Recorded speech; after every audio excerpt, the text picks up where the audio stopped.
وصفتنا النهاردة هي الوصفة الترند اللي قالب الدنيا اليومين دول، وهي طاقية السلطان. وفعلا الوصفة تستاهل انها تكون ترند لانها حلوة جدا وسهلة جدا جدا.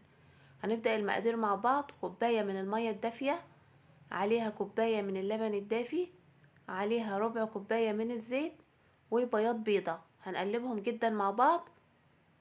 بعد كده هنجيب تلت كوباية من السكر، والسكر على حسب الرغبة ممكن تزودي شوية عادي.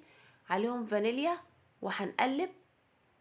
بعد ما نقلب كده هنجيب 4 كوبايات من الدقيق، والدقيق هنا على حسب نوعه، ممكن ياخد ال4 كوبايات بس، وممكن يحتاج منك شوية كمان على حسب ما انت بتعجني.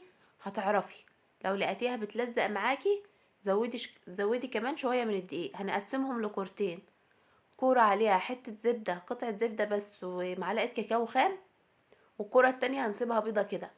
هنغطيهم بقى ونسيبهم لما يخمروا شوية. بعد كده هنجيب نطلع منها الهواء، هتكون خمرت خلاص. هنجيب بقى السطح اللي احنا هنفرد عليه، نرش عليه شوية من الدقيق، ونفرد الكرة البيضة كده الاول. ولو لقيتي شكلها معاكي مش ولا بد كده، بظبطيها بقى بالسكينة. بعد كده هنجيب الكرة اللي فيها الشوكولاتة، نفردها برضو. وبعد كده هنحط الاتنين فوق بعض كده ونظبطهم. هنا بقى الحشو على حسب ذوقك. هما كانوا حاشينها نوتيلا وشوكولاته وكده، وفي يعني عاملين مكسرات. براحتك اعملي اللي انت عايزاه. هتجيبي هنا النوتيلا وهتفرديها. انا هنا كمان زودت قطع شوكولاته عشان بحب الشوكولاته جدا، فحطيت قطع شوكولاته كبيره شويه. واحنا بقى هنا بنلمها علشان نعمل الشكل بتاعها. هتحسي ان الشكل مش مظبوط قوي في الاول عشان قطع الشوكولاته كبيره، بس في الاخر الشكل هيبقى حلو جدا. هتحاولي بقى تظبطي كده وانت بتلمي. وبعد كده هنعمل الاطراف بتاعتها شرايط. والشرايط دي بعد كده هنضفرها، نعملها زي الضفيره كده. وهنظبط بقى الشكل بتاعنا خلاص، وهنلفها على بعضها. هنا بتحطيها في صينيه مدهونه زيت ومقاس 20.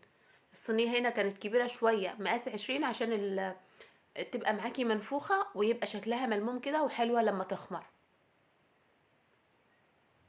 كده. خلاص هنحطها بقى في الصينيه زي ما قلت لكم. حاولوا تخلوا الصينيه بتاعتها مقاس 20 مش زي دي كده. بعد كده هنسيبها تخمر ساعه، هيتضاعف حجمها. هنجيب بيضه وعليها فانيليا، ممكن شويه لبن عليها، وتدهني وتدهني وشها كده. وتكوني طبعا مسخنه الفرن. هتحطيها في الفرن لمده حوالي اكتر من نص ساعه على فكره، وتهدي عليها النار بعد ما يكون الفرن ساخن جدا في الاول. هتطلع معاكي بالشكل ده غرقانه شوكولاته، والصوص طالع منها، صوص الشوكولاته طالع منها بطريقه خطيره. الطعم بتاعها بجد كان روعه. الوصفه دي لو عجبتكم لايك وشير واشتراك في قناتي طبعا، واشوفكم يا رب في وصفات تانية، واشوفكم بألف خير.